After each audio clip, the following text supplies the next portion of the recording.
So when I'm looking at a trapezoid, I should know a couple of things.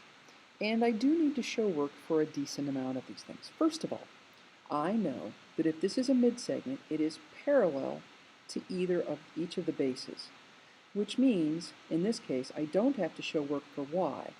Y and the 55-degree angle are corresponding angles.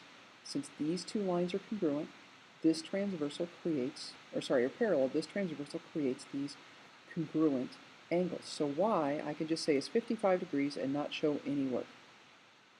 To find w, I have two choices. Either I know it's a linear pair with y, or I also know that the consecutive angles here that are between two bases of a trapezoid, these are supplementary. So my work that I need to show for w is that I'm going to take 180 and subtract out the 55, so w is 125 degrees.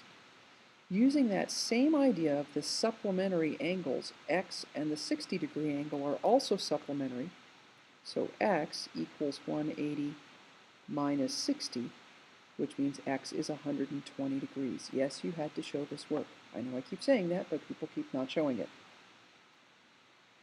There were people who had the right answer here without work to justify why they knew this, and the work that they showed would not always be true. So you may have had the right answers in the blanks for A and B. If you did not have a valid way to get that will always work in these problems, you did not receive full credit.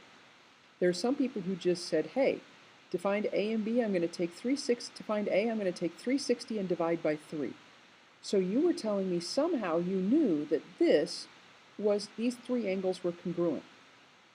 But if I look at this, nothing in here tells me that those angles are congruent to each other. So I can't just make that assumption.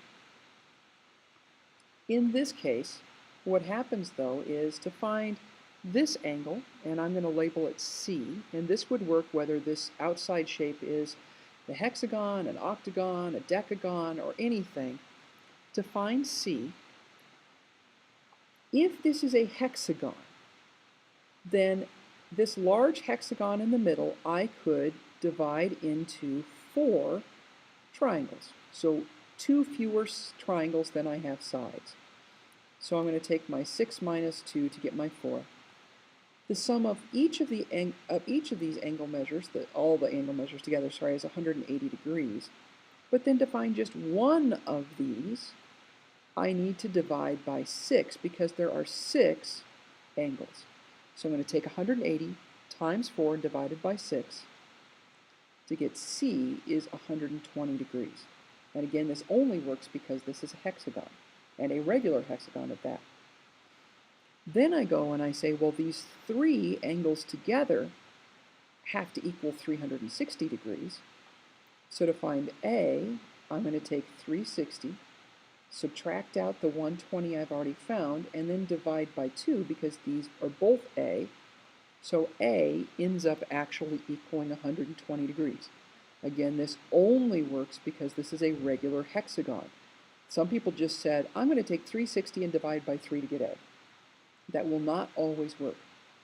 And I don't know, based on that work, if you know that that's only because this is a hexagon, so you need to be more specific with something that will always work.